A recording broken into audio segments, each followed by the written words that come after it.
Hi guys, मेरा नाम कविता है। आपका हमारे चैनल क्यूसियस हिंदी साहित्य में स्वागत है।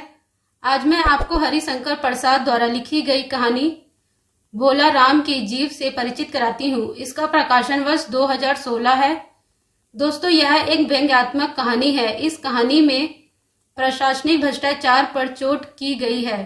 इसके प्रमुख चरित्र भोला राम को रिटायर हुए 5 वर्ष हो गए, किंतु अत्यंत प्रयासों के बाद भी उन्हें अभी तक पेंशन नहीं मिली। इस कहानी इस व्यंग पर समाप्त होती है कि भोला राम की मृत्यु के बाद उसकी आत्मा यथार्थ उसका जीव यमराज के पास न जाकर पेंशन ऑफिस में छिपकर पेंशन का इंतजार करने लगता है। कहानी में आपको गरीबी की बीमारी से मौत, पेंशन विभाग में व्याप्त भ्रष्टाचार का चित्रण है, लोभ लालच में मरती मानव संवेदना पर व्यंग और आपको एक रिटायर व्यक्ति के संघर्ष की कहानी पेपर वेट यानी घूस के लिए सभी नियम कानून को अनदेखी और भ्रष्टाचार इंसान के आत्मा में बस गया है को रेखांकित किया गया है। इस कहानी के मुख्य पात्र भोला राम है, भोला राम की पत्नी, उनकी बेटी, भोला राम का जीव, यमराज और आपको क्या कहते हैं चित्रकूट, यमदूत और धर्मराज, यह इसके प्रमुख पात्र है। आइए दोस्तों, आपको इसके कुछ प्रमुख उदाहरण से परिचित कराती हूँ।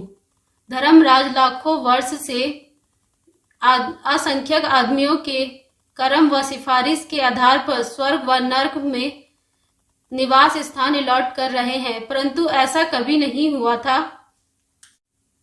अन्य उदाहरण देखिए। महाराज, रिकॉर्ड सब ठीक है। भोला राम के जीव ने 5 दिन पहले अपना देह त्यागा और यमदूत के साथ चलने के लिए रवाना भी हुआ, परंतु अभी तक यहाँ नहीं पहुंचा। धर्मराज ने क्रोध से बोले, मूर्ख जीव को लाते लाते बुढ़ा हो गया, फिर भी एक मामूली से आदमी के जीव ने तुझे चकमा दे दिया। तभी दूत ने सर झुकाकर कहा, महाराज, मेरी सावधानी में बिल्कुल भी कसर नहीं थी। मेरे इन अभ्यस्त हाथों से अच्छे वकील भी छूट नहीं सके। इस बार तो कोई इंद्रजाल ही हो गया। गाइस, तभी चित्रगुप्त ने कहा, महाराज, आजकल पृथ्वी पर इस प्रकार का बहुत व्यापार चला है। लोग दोस्तों को फल भेजते हैं और वह रास्ते में रेलगाड़ी वाले उड़ा लेते हैं। धर्मराज ने कहा, वह समस्या तो हल हो गई मुनिवर। नर्क में पिछले साल कई बड़े गुणी कारीगर आए हैं। कई इमारतों के ठेकेदार जिन्होंने पैसे लेकर इमारतें बनाई हैं। बड़े बड़े इंजीनियर भी आए हैं जिन्होंने पूरे पैसे लेकर रद्दी इमारत बनाई। बड़े बड़े इंजीनियर भी आ गए जिन्होंने ठेकेदार से मिलकर भारत की 5 वर्षीय योजना में पैसा खाया है। वह समस्या तो हल हो गई। भोला राम के नाम के एक आदमी की 5 दिन पहले मृत्यु हुई। उसके जीव को यह दूत ला रहा था कि जीव इसे रास्ते में चकमा देकर भाग गया। इसने सारा ब्रह्मांड छान डाला, वह कहीं नहीं मिला। अगर ऐसा ही होने लगे तो पाप पुण्य का भेद मिट जाएगा। गाइस, फिर नारद ने पूछा, उस पर इनकम टैक्स तो बकाया नहीं था? हो सकता है उन लोगों ने रोक लिया हो। गुप्त ने कहा, इनकम होती तो टैक्स होता, भूख मरा था।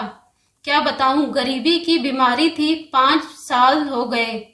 पेंशन पर बैठा था, पेंशन अभी तक नहीं मिली। हर 10-15 दिन में एक बार दरखास्त देते थे।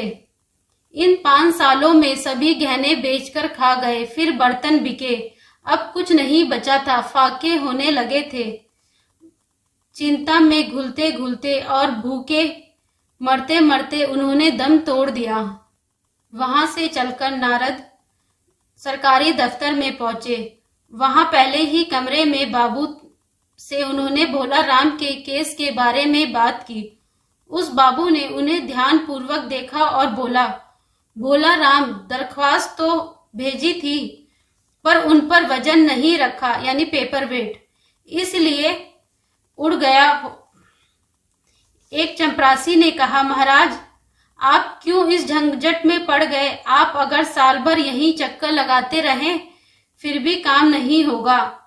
आप तो सीधे बड़े साहब से मिलिए और उनको खुश कर लिए तो काम अभी हो जाएगा। साहब बोले, आप हैं बैरागी, दफ्तर के रीति रिवाज नहीं जानते। असल में भोला राम ने गलती की। भाई यह भी एक मंदिर है, यहाँ भी ध्यान पुण्य करना पड़ता है, भेंट चढ़ानी पड़ती है।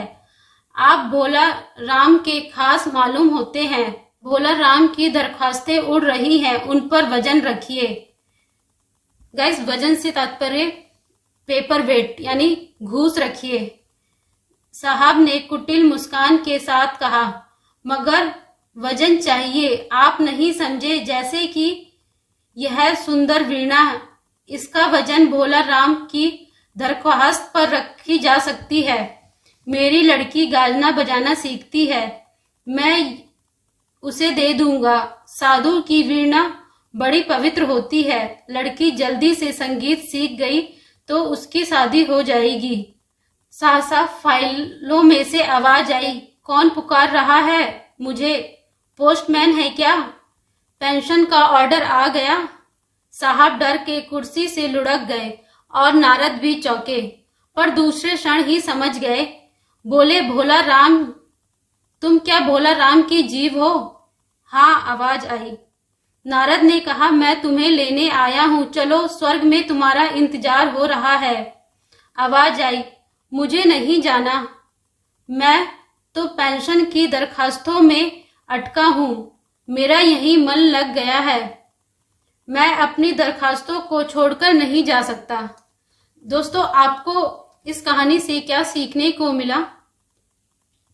दोस्तों, इस कहानी का निष्कर्ष हम यही निकाल सकते हैं कि मानव और धर्म के हिसाब से जो भी गलत है, हमें उन गलतियों से बचना चाहिए। दोस्तों, आपको यह कहानी कैसी लगी? अगर अच्छी लगे तो लाइक और शेयर करिएगा।